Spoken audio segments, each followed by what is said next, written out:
The warning lights flashed red across the command center of Kepler Station.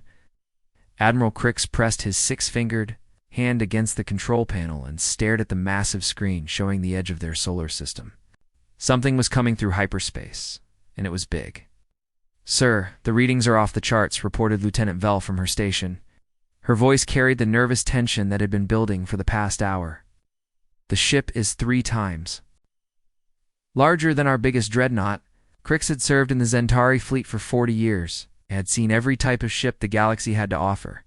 The 17 species of the Galactic Council had been trading and exploring together for 3 centuries. Their ships were sleek, efficient, and built for peace. This thing approaching their system looked like nothing he had ever seen. "Any response to our hail signals?" Crix asked. "Nothing, sir. We're not answering any of our communication attempts. The ship just sits there at the edge of the system watching us." Captain Jake Morrison stood on the bridge of the UES Retribution and looked out at the stars. After 2 months of hyperspace travel, they had finally reached their destination. The ship's massive hull stretched out before him through the observation windows. Every surface was covered in armor plating and weapon systems. This was humanity's first deep space warship, and it was built for one purpose. "Captain, we're receiving multiple signals from the local system," reported communications officer Amy Walsh. "They seem to be trying to talk to us." Morrison nodded but didn't respond immediately. Earth's protocols were clear. Meeting alien species, assume they might be hostile. Study them first. Learn their capabilities. Only then decide how to proceed. "Chief Carter, what's our status?" Morrison asked. Chief Engineer Ben Carter checked his displays. "All systems running perfectly, sir. Weapons are powered but not targeted. Shields are up. We're ready for anything." The Retribution was a monster of a ship. It carried enough firepower to level a small moon. Its hull was covered in missile tubes, railgun batteries, and energy weapons. Every design choice had been made with one goal in mind: destroy anything that threatened humanity. Back on Kepler Station, the emergency council meeting had been going on for 6 hours. Representatives from all 17 species sat around the huge circular table. The air was thick with tension and the smell of various alien biologies. Ambassador Vex of the Zentari spoke first. "The ship has been sitting there for 12 hours. It doesn't respond to any of our communications. I don't know what it wants." "Perhaps they're just cautious," suggested Councilmember Thera of the Crystalline Confederacy. Sparkled under the station's lights. "New species often need time to adjust to first contact. Or perhaps they're studying us," added Dr. Quinn of the Ethereal Collective. His translucent form flickered slightly as he spoke. "Their sensors have been scanning our ships constantly." Admiral Crix pulled up the tactical display. "Look at this ship's design. Every surface is covered in weapon systems. I've never seen anything like it. Our ships are built for exploration, trade, and defense. This thing is built for war." The council members looked at each other nervously. War was an ancient concept to them. The Galactic Council had maintained peace for 300 years. Their ships carried weapons, but they were designed to disable, not destroy. The idea of a ship built purely for warfare was something from the dark ages of their civilizations. "We should send a diplomatic vessel," suggested Ambassador Vex. "Show them that we come in peace." On the Retribution, Science Officer Lieutenant Commander Pete Rogers was analyzing the alien fleet that had gathered to observe them. Dozens of ships from multiple species floated in defensive formations around the system. "Captain, I'm reading their ship designs," Rogers reported. "They're interesting. Large crew quarters, scientific equipment, and what looks like comfortable living spaces. Their weapons are present, but they seem to be secondary systems." Commander Rick Davis, Morrison's second-in-command, studied the readings on his own screen.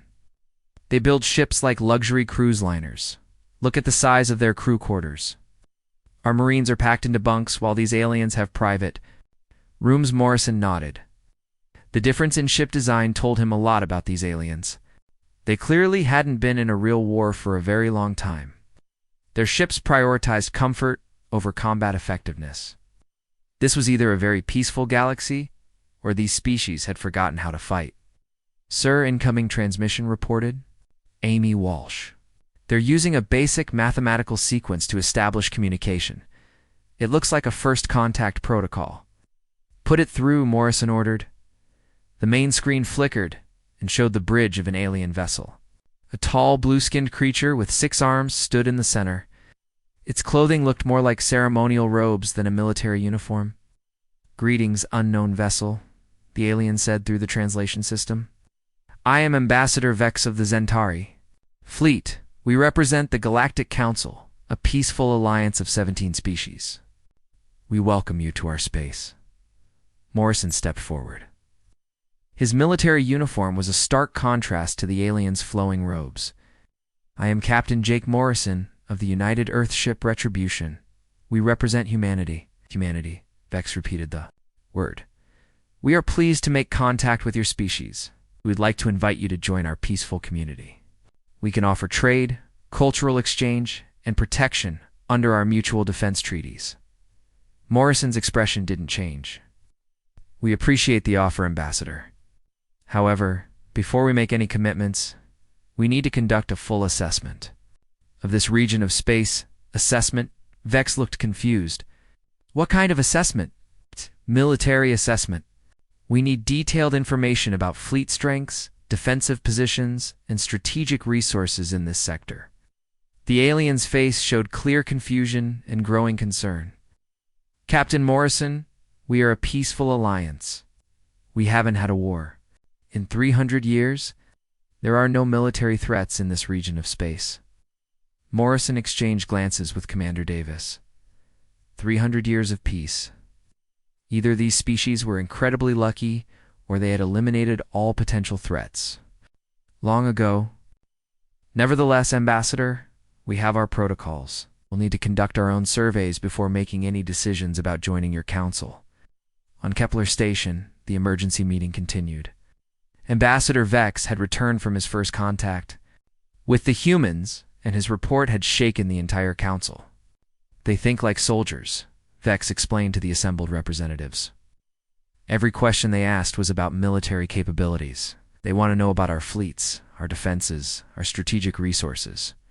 This isn't how peaceful species behave during first contact.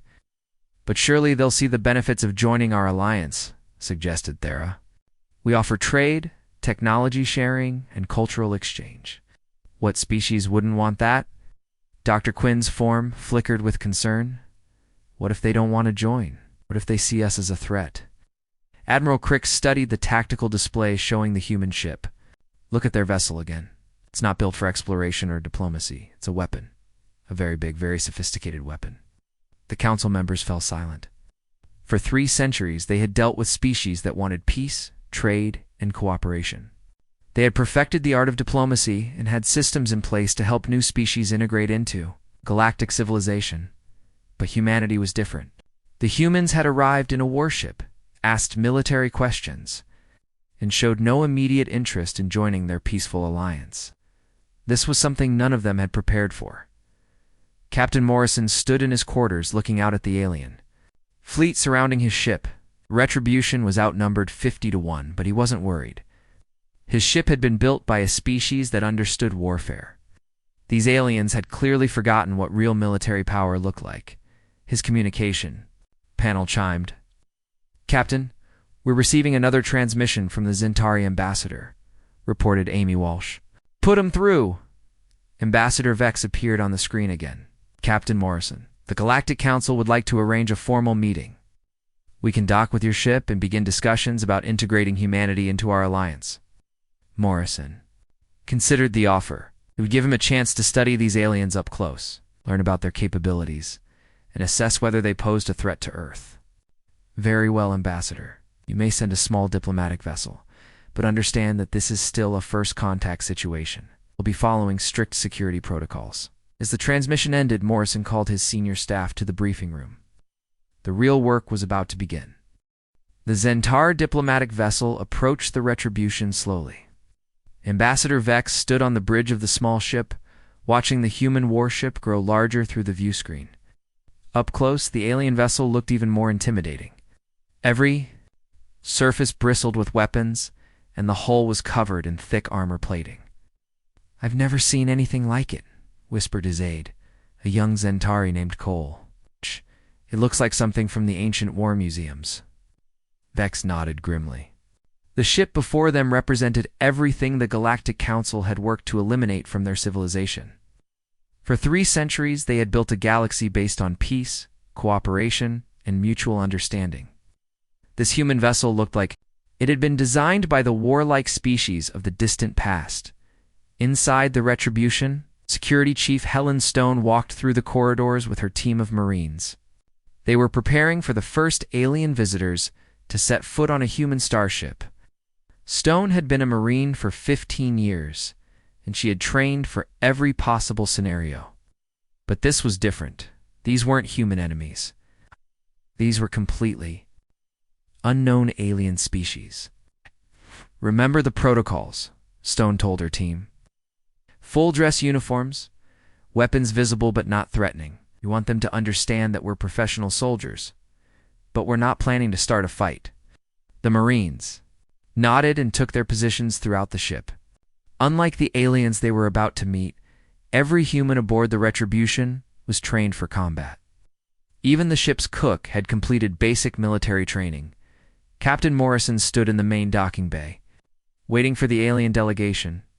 Commander Davis stood beside him, along with Chief Medical Officer Dr. Carol Young and Science Officer Pete Rogers. All 4 humans wore their military uniforms with rank insignia clearly visible.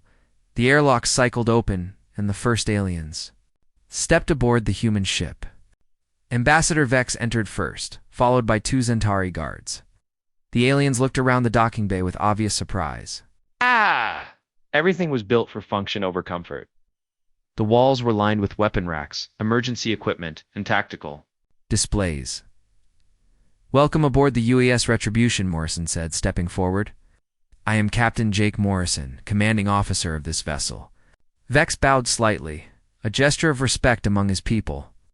"Thank you for allowing us aboard, Captain. I am Ambassador Vex, and these are my security escorts, Guardians, Zek, and Null." Morrison noticed that the alien guards carried what looked like ceremonial weapons. Beautiful, ornate devices that were clearly more for show than actual combat. In contrast, every human in sight carried a sidearm designed for one purpose: killing efficiently. "If you'll follow me, we can conduct our meeting in the main briefing room," Morrison said, as they walked through the ship's corridors. Vex couldn't help but notice the differences between human and alien ship design. The Retribution's hallways were narrow and functional. Emergency stations were positioned every few meters. Blast doors could seal off sections of the ship instantly. Everything was designed with combat in mind. "Your ship is very different from ours," Vex commented as they walked. "How so?" Morrison asked.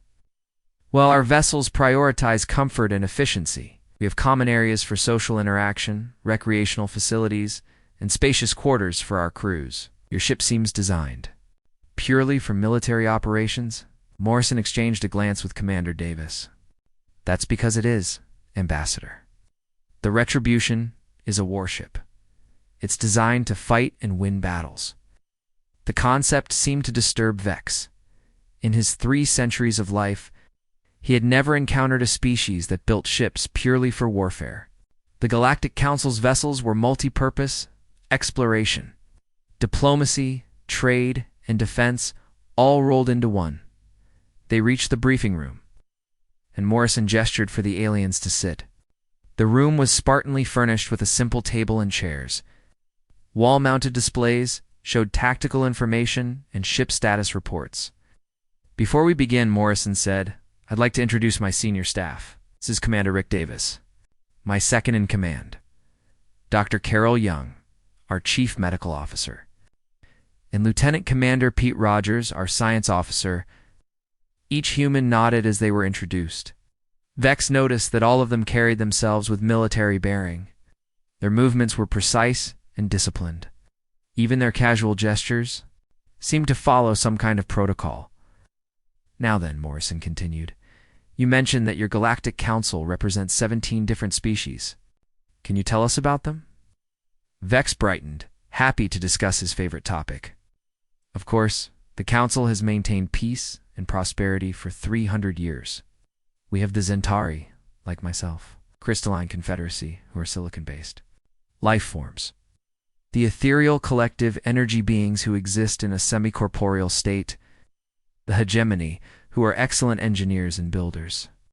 As Vex continued describing the various species, Dr. Young took notes on her portable computer.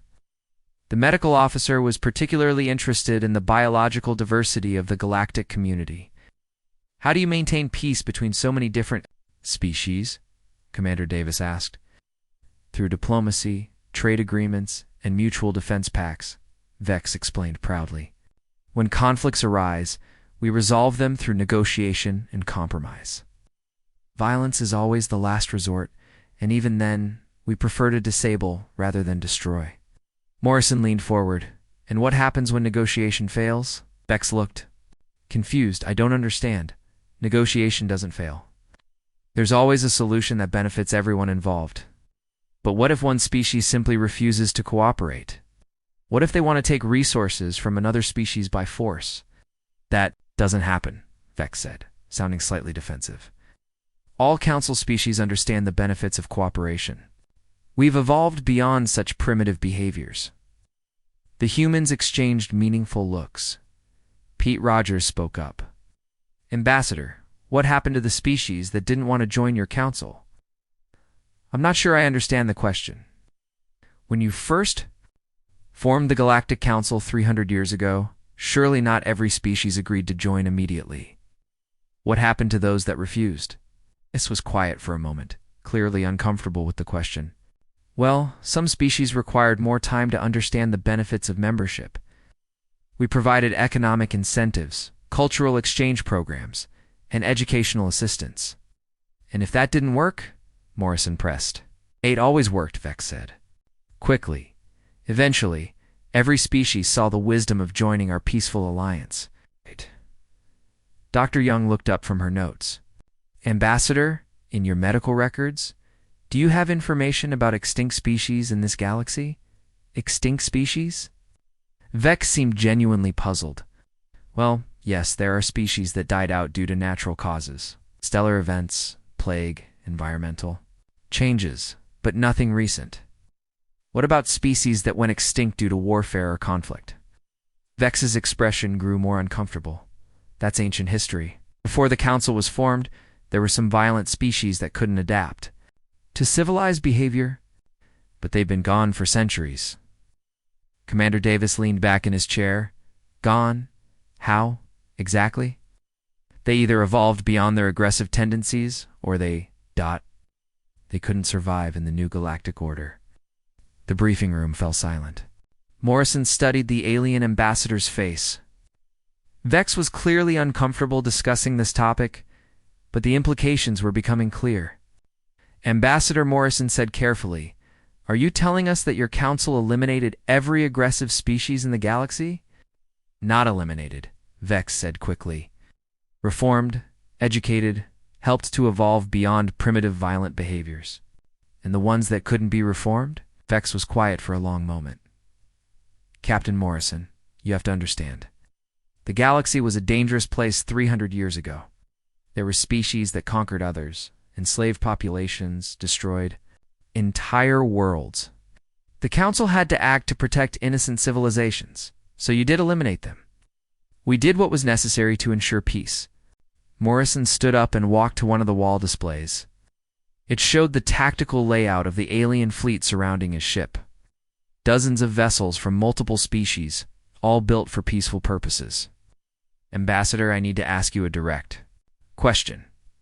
Is the Galactic Council planning to reform humanity the same way you reformed those other species? Vex looked shocked. Of course not. We're offering you membership as equals. You would have full voting rights, access to our trade networks, and protection under our mutual defense agreements. And if we refuse, why would you refuse? We're offering you everything a species could want. Peace, prosperity, knowledge, friendship. Arson. Turn back to face the alien. What if we prefer to remain independent? What if we want to chart our own course among the stars? Vex seemed genuinely confused by the question, but that's not how it works. The galaxy is a community. Everyone has a responsibility to contribute to the common good. Independent species cause instability. Instability how? They compete for resources. They develop new technologies without sharing them, might even threaten other species. Vex paused. Captain, surely you can see that cooperation is better than competition. Dr. Young spoke up. Ambassador, what you're describing sounds less like cooperation and more like assimilation. I prefer to think of it as evolution, Vex replied. Help species evolve beyond their primitive, selfish instincts. The Emergency Council session on Kepler Station had been running for 18 hours. The great circular chamber buzzed with nervous energy as representatives from all 17 species debated what to do about humanity. The air recyclers worked overtime to handle the mix of different atmospheric requirements. Admiral Crix stood at the center tactical display, pointing to the image of the human warship. The vessel has been conducting detailed scans of our fleet for the past 3 days. They're mapping our ship designs, weapon placements, and formation patterns. Perhaps they're just curious, suggested Thera of the Crystalline Confederacy. Her crystalline form sparkled with reflected light from the chamber's illumination. New species often want to understand the technology they encounter. This isn't curiosity, Crix replied grimly. This is reconnaissance. They're studying us like we're potential enemies. Fleet Admiral Zara of the Hegemony activated her own display. I've reviewed the scans of their ship. The design is unlike anything in our databases. Every system is optimized for combat effectiveness. They've sacrificed crew comfort, cargo space, and even basic amenities to maximize their weapons. Capacity? Dr. Quinn of the Ethereal Collective flickered with concern. The psychological profiles we've gathered are equally disturbing. Our crew structure is purely military. Everyone aboard that ship is trained for warfare. Ambassador Vex shifted uncomfortably. In his seat, his meeting with the humans had left him deeply unsettled. They asked questions that no peaceful species would ask.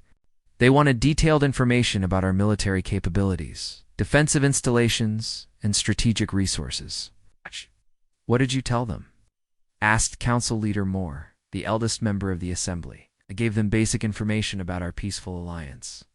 But they seemed more interested in our weaknesses than our strengths. The chamber fell silent.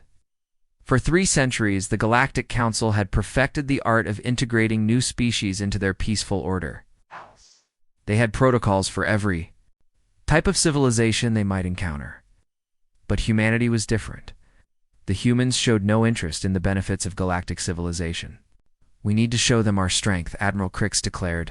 They need to understand that, despite our peaceful nature, we're not defenseless. A show of force, Moore asked? That seems contrary to our principles. Sometimes you have to demonstrate strength to maintain peace, Crix replied. If the humans understand that they're outnumbered and outgunned, they might be more willing to negotiate. Fleet Admiral Zara nodded in agreement. I can have 3 battle groups in position within 6 hours. Ships from 7 different species, representing our finest military assets. Do it, Moore decided. But make it clear that this is a defensive measure.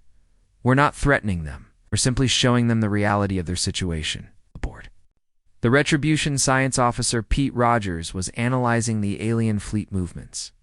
The various species had been repositioning their ships for the past several hours, forming up into what looked like battle formations. Captain, you need to see this, Rogers called out from his station. Morrison walked over to the science console. What do you have? The alien fleet is forming up into attack formations. 3 separate battle groups, each one containing ships from multiple species. Rogers highlighted the formations on his display. They're trying to show us their military strength. Commander Davis joined them at the science station.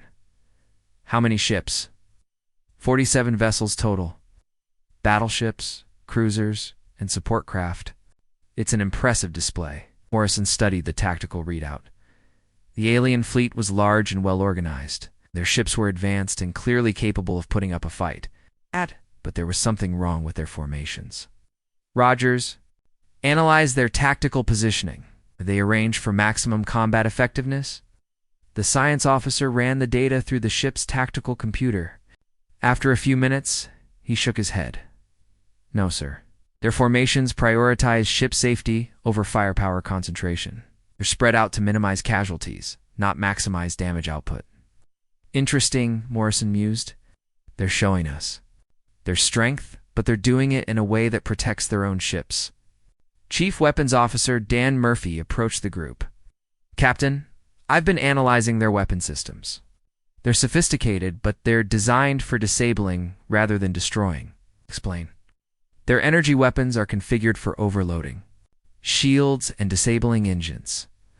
Their projectile weapons are designed to pierce holes without causing massive explosions. Everything is built to capture ships intact, not turn them into debris. Morrison nodded slowly. The aliens were showing their strength, but even their demonstration revealed their weakness. They thought like police officers, not soldiers. They wanted to arrest their enemies, not kill them. Murphy, what would happen if we engaged that fleet? The weapons officer checked his calculations. Sir, we'd be outnumbered 47-1. In a straight fight, we'd lose eventually. But we'd take a lot of them with us. How many? Conservatively, 15 to 20 ships before they could coordinate an effective response. Their formations are designed for show, not combat. Security Chief Helen Stone had been listening to the conversation. Captain, there's something else. I've been analyzing their crew complements. Each of their ships carries 3 to 4 times as many crew members as they need for combat operations, meaning they're not willing to sacrifice their people. Ship is designed to keep its crew alive, even at the cost of combat effectiveness. Morrison walked to the main view screen, which showed the alien fleet in all its imposing glory. Dozens of advanced starships arranged in perfect formations. It was meant to be intimidating. But to Morrison's experienced eye, it revealed critical weaknesses. They've forgotten how to fight, he said quietly. Sir, Commander Davis asked. They're showing us their strength, but they're doing it all wrong. They're thinking like peacekeepers, not warriors. They want to overwhelm us with numbers and force us to surrender. Morrison activated the ship's communication system. All hands, this is the captain. We're about to conduct a demonstration of our own. All crew to battle stations. The Retribution's weapon systems came online with a low humming sound that vibrated. Through the ship's hull, missile tubes loaded with warheads, railgun batteries powered up, energy weapon arrays charged to full capacity. Captain Amy Walsh called from the communications station. We're receiving a transmission from the alien fleet. Put it through. Admiral Crix appeared on the main screen. Captain Morrison, we want you to understand that the Galactic Council commands significant military resources. We have 47 ships representing the finest military technology of 7 species. I see them, Admiral Morrison replied calmly. Impressive display. We hope this demonstration makes clear that resistance would be futile. We're offering you a peaceful solution. Join our alliance and benefit from our protection and prosperity. Morrison smiled coldly. Admiral, I appreciate the offer. But before we make any decisions, I think we should conduct our own demonstration. Demonstration. Murphy. Target the asteroid field at coordinates 7-7-Mark-4. Full weapons array. The weapons officer's hands moved across his controls. Targets locked. Captain. All weapons ready. Fire. The Retribution unleashed its full firepower on the distant asteroid field. Missiles streaked through space, followed by railgun rounds moving at a significant fraction of light speed. Energy beams carved through the void, targeting the largest asteroids. The barrage lasted exactly 47 seconds. When it ended, the asteroid field had been completely destroyed. Where there had once been dozens of large rocks, there was now only an expanding cloud of dust and debris. The alien fleet watched in stunned silence. Their sensors had recorded every detail of the human weapons display. The sheer destructive power was beyond anything they had seen in 3 centuries of peace. Admiral Morrison said calmly, addressing the shocked alien commander. That was our standard weapons test. We conduct this drill every month to ensure our systems are functioning properly. Admiral Crick stared at the debris field, where the asteroids had been. Captain, your weapons are designed to completely destroy targets. Of course they are. What else would they be designed for?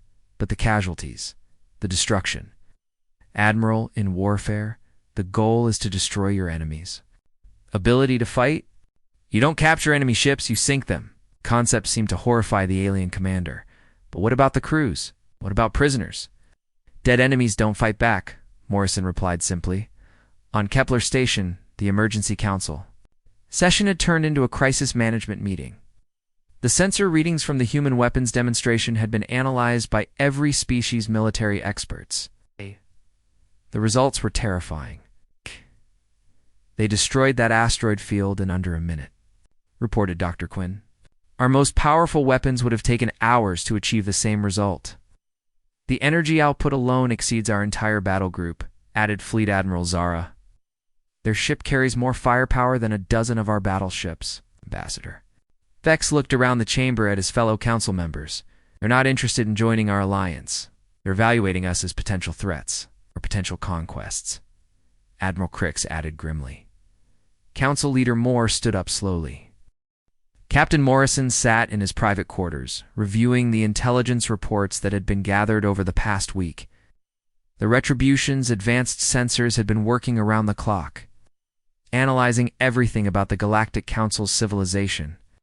What they had discovered was both fascinating and deeply disturbing. A soft chime indicated someone was at his door. Come in, Morrison called. Commander Davis entered, carrying a datapad with the latest analysis. Captain, you need to see this. Rogers and his team have completed their review of the historical data the aliens provided. Morrison gestured for Davis to sit down. What did they find? It's worse than we thought, sir. Pacification process the Council uses isn't just about military conquest. It's systematic cultural elimination. Davis activated his datapad and projected a holographic display into the air between them. The image showed a timeline spanning 3 centuries, with dozens of species marked along its length. This shows the order in which species joined the Galactic Council, Davis explained. But Rogers discovered something interesting when he analyzed the pattern. Go on. Every species that joined in the first 50 years had one thing in common. They were all naturally peaceful, herbivores, hive minds, energy beings that don't compete for physical resources. Morrison studied the timeline. And after that? The pattern changes. The species that joined later were all originally warrior cultures. But by the time they became council members, their entire societies had been transformed. Davis highlighted several species on the timeline. The hegemony, for example. Our linguistic analysis of their language shows they originally had over 200 words for different types of warfare. Now they have 3, and they're all archaic terms that children learn in history class. Cultural conditioning. Then that, sir. Look at this. Davis changed the display to show genetic analysis. Dr. Young has been studying the biological data the aliens shared. Several of the current council species show signs of artificial genetic modification. Morrison leaned forward. Ow. What kind of modifications? Reduced aggression, enhanced cooperation, instincts, decreased territorial behavior. When I've been breeding the fight out of these species, the implications were staggering. Galactic Council hadn't just conquered warrior cultures. They had systematically eliminated every trace of military capability from entire civilizations. How long does the process usually take? Morrison asked. Based on the historical records, about 50 to 75 years for complete pacification. They start with economic pressure and cultural exchange programs. If that doesn't work, they move to more direct methods. Morrison stood up and walked. To his viewport, alien fleet was still maintaining its distance, but their sensors were constantly scanning the Retribution. They were gathering intelligence just as actively as the humans were. Davis, I want you to call a senior staff meeting. All department heads in 1 hour. Yes, sir. What should I tell them? Tell them it's time to discuss our real situation. An hour later, Morrison's senior staff assembled in the main briefing room.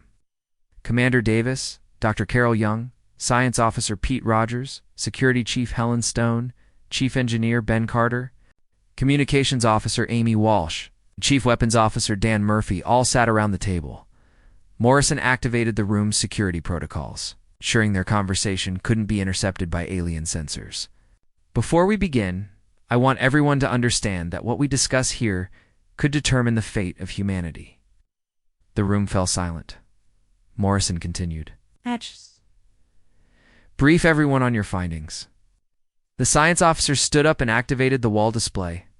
We've discovered that the Galactic Council's peaceful civilization is built on the systematic elimination of every warrior culture in the galaxy. Rogers showed the same timeline that Davis had presented earlier. Over the past 3 centuries, they've pacified dozens of species. The process involves cultural conditioning, genetic modification, and when necessary, direct military intervention.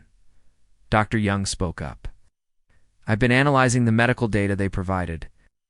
Several species show clear signs of genetic tampering, reduced adrenaline production, altered brain chemistry, even modifications to their reproductive systems. They're breeding aggression out of entire species, Rogers continued. Any genetic traits that promote individual competition or territorial behavior have been systematically removed. Chief Stone leaned forward. What about their military capabilities? That's the most disturbing part, Rogers replied. They still have impressive fleets and advanced weapons. But their tactical doctrine is 300 years out of date. They've forgotten how to fight. Morrison took over the briefing. The question before us is simple. Do we submit to their pacification process, or do we resist? What would resistance mean? Dr. Young asked. War, Morrison replied bluntly. They've given us the standard offer of membership in their alliance. If we refuse, they'll move to the next phase of their integration protocol. Chief Carter spoke up. Captain, even if we could fight them, we're one ship against an entire galaxy. True, but we're one ship they can't afford to lose, Morrison activated. A new display showing the tactical analysis of the alien fleet. Their entire civilization is built on the idea that warfare is obsolete. If we can prove that wrong, if we can show other species that the Council isn't invincible, we might not be fighting alone for long. Security Chief Stone studied the display. You're talking about starting a galactic rebellion. I'm talking about survival, Morrison corrected. The Council has eliminated every other warrior culture in the galaxy. If we submit to their process, humanity as we know it ceases to exist. Communications Officer Walsh had been quiet during the briefing, but now she spoke up. Captain, I've been monitoring their communications. They're calling for additional ships. More fleets are coming. How many? At least 3 more battle groups. They're mobilizing resources from across the galaxy. The room fell silent as everyone processed this information. The Council was clearly taking the human threat seriously. Dr. Young looked troubled. Captain, what you're suggesting would mean the deaths of millions, possibly billions of beings. Doctor, what they're suggesting would mean the end of human independence forever. Morrison walked to the head of the table. I need each of you to understand what we're facing. The aliens we've met aren't evil. They genuinely believe they're offering us something wonderful. A galaxy without war, without conflict, without suffering. But, Commander Davis prompted, it's also a galaxy without freedom, without individual achievement, without the drive to explore and conquer new frontiers. Rogers pulled up another display. Captain, I've been analyzing their social structures. Every Council species follows the same basic pattern: collective decision-making, resource sharing, minimal individual competition. They've created a galaxy of ants, Chief Stone observed. Everyone working for the collective good, no one thinking for themselves. Morrison nodded. And now they want to add humanity to their hive. Chief Carter raised his hand. Captain, what if we tried to negotiate? Maybe we could find a middle ground. There is no middle ground, Chief. Their system requires total compliance. Any species that maintains independent military capability is a threat to their order. Morrison activated one final display, showing Earth and the surrounding star systems. They've already marked our home system for cultural assessment. Even if we submitted right now, the process would still continue. Earth would be pacified within a century. The weight of the situation settled over the room. They weren't just deciding their own fate. They were deciding the future of humanity. Amy. Walsh broke the silence. Captain, we should at least try to warn Earth. Already done, Morrison replied. I sent a coded transmission 3 days ago. Earth Command knows what we're facing. Davis asked. Morrison smiled. Grimly, they're building more ships. Double quotes. Dr. Young looked alarmed. Captain. If Earth starts military expansion, the Council will interpret that as an act of aggression. Doctor, the Council was always going to move against Earth. The only question was whether we'd be ready for them. Morrison stood up and looked around the table at his officers. I'm not going to order anyone to follow this course of action. What we're contemplating goes beyond our original mission parameters. Anyone who wants to transfer to one of the alien ships can do so with no questions asked. None of his officers moved. Very well, Morrison continued. Then we proceed with Phase 2 of our mission, which, as Rogers asked, we make contact with other species in the galaxy. Not Council members, but independent civilizations that might have escaped their notice. Commander Davis pulled up a star chart. According to the data we've gathered, there are several unaffiliated species in the Outer Rim territories. Exactly. If we can build a coalition of independent worlds, we might have a chance. Chief Stone looked skeptical, assuming any of them are willing to fight. They will be, Morrison said confidently, once they understand what the alternative is. Morrison walked back to his chair. Gentlemen, ladies, we came here to assess whether the galaxy posed a threat to humanity. We found our answer. Threat isn't invasion or conquest. It's assimilation. He sat down and looked around the table one more time. 3 weeks had passed since the Retribution's arrival in Council space. Captain Morrison stood on his bridge watching the latest alien fleet movements on the tactical display. What had started as a small diplomatic encounter had grown into something much larger. Captain, we're now tracking over 200 alien vessels in the system, reported Science Officer Pete Rogers. Ships from all 17 Council species. This is the largest fleet assembly in their recorded history. Morrison nodded grimly. The Council was taking no chances. They had committed massive resources to dealing with the human problem. Unfortunately, for them, they still didn't understand what kind of problem they were facing. Any word from Earth? Pass. Morrison asked Communications Officer Amy Walsh. Yes, sir. The latest transmission came in this morning. Admiral Brooks reports that the shipyards are working around the clock. They'll have the first battle group ready in 6 months. 6 months, Morrison repeated. We need to stay alive that long. Commander Davis approached the captain's chair. Sir, we've received another invitation from the Council. They want to conduct formal negotiations about humanity's integration into their alliance. Still using the same language? Integration, cultural exchange, mutual benefit? They're not calling it what it really is. Morrison had spent weeks studying. The Council's methods? They never called it conquest or pacification. It was always presented as voluntary integration for mutual benefit. The species being absorbed were never told they would lose their independence. They were told they were gaining protection and prosperity. Sir, Security Chief Helen Stone called from her station. We're detecting movement in the alien fleet. Several ships are breaking formation. Morrison turned to the main view screen. 3 alien vessels were approaching the Retribution under a diplomatic flag. But these ships looked different from the Council vessels they had seen before. Rogers scanned those ships. Are they Council members? The science officer ran his analysis. No, sir. The designs don't match any known Council species. These are completely different civilizations. Morrison felt a spark of hope. It's independent species. It looks that way, sir. Captain, there's something else. I'm detecting weapon signatures that are much more advanced than anything the Council carries. The approaching ships were sleek and aggressive-looking. Unlike the peaceful, multi-purpose vessels of the Council, these ships were clearly built for war. Their hulls bristled with weapons, and their formations showed tactical awareness that the Council species lacked. Captain, incoming transmission, Amy Walsh announced. Put it through. The main screen flickered and showed the bridge of one of the approaching ships. A tall, muscular alien with gray skin and sharp features stood in the center. His uniform was clearly military, and he carried himself like a professional soldier. Human vessel, I am War Commander, Vec of the Kran Republic. We request permission to come aboard your ship. Morrison exchanged glances with Commander Davis. This was unexpected, War Commander. You're welcome aboard. How many in your party? 3. Commanders from 3 different species. We represent civilizations that have been watching your encounter with the Council. I see. And what's your interest in our situation? The expression was grim. Captain, we are the remnants. The survivors of species that refuse to submit to the Council's peaceful order.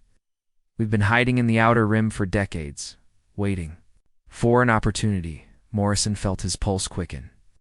An opportunity for what? To fight back.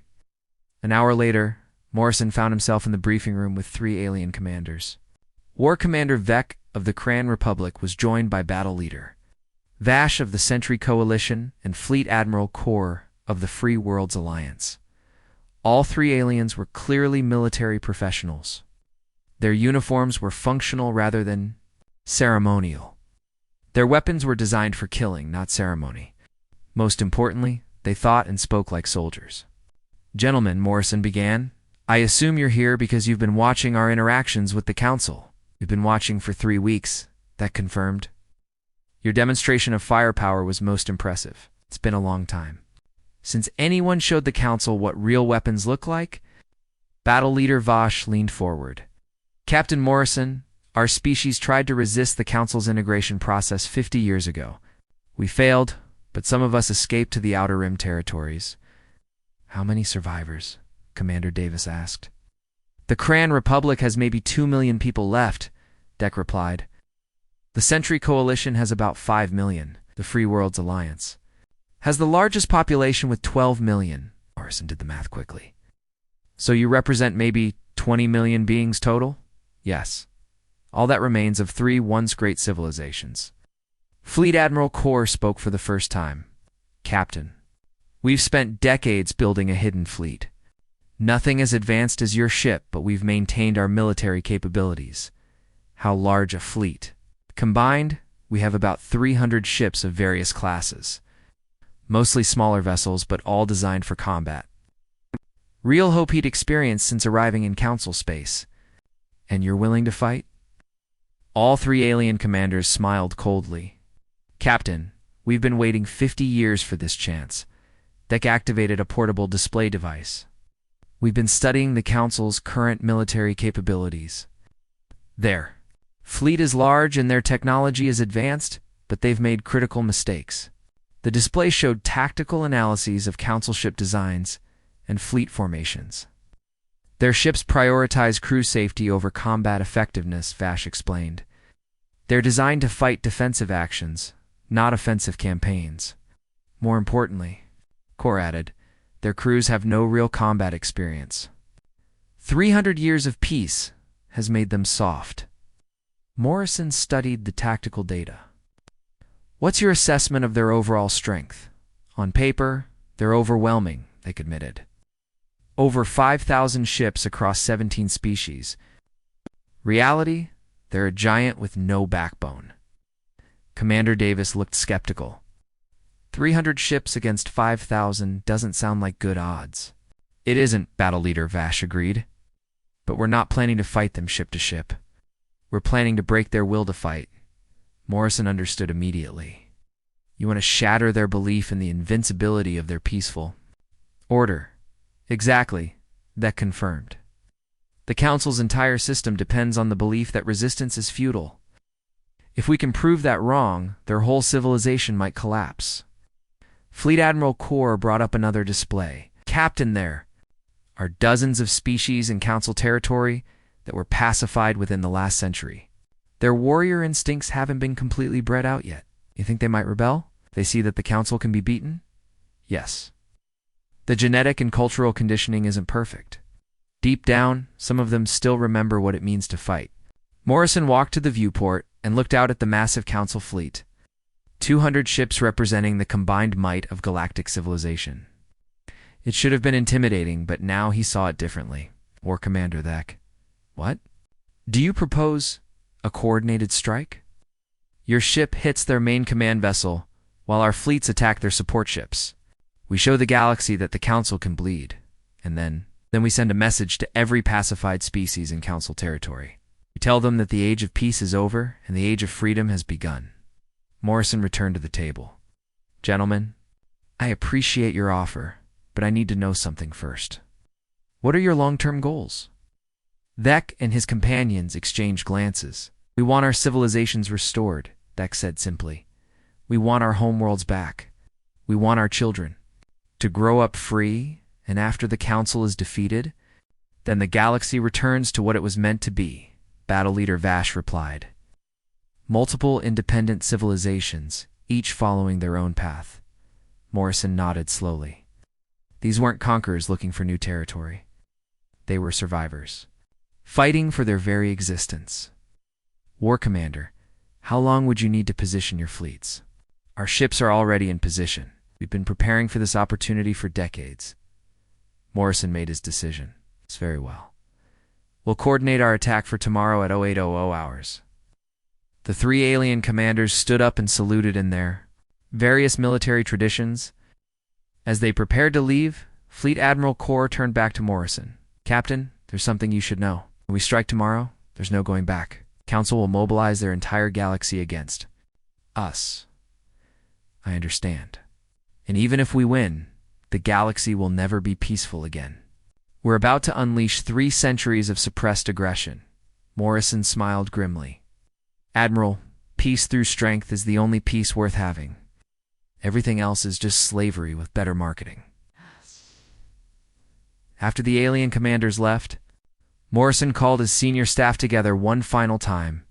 Tomorrow, we begin the liberation of this galaxy, he announced. Earth's children are going to remind the universe what warriors look like. Outside, the Council fleet continued its patient vigil, unaware that their 3-century age of peace was about to end in the Outer Rim territories. Hidden fleets of survivors prepared for their moment of revenge, and in the depths of space, Earth's shipyards worked frantically to build the fleet that would secure humanity's place among the stars.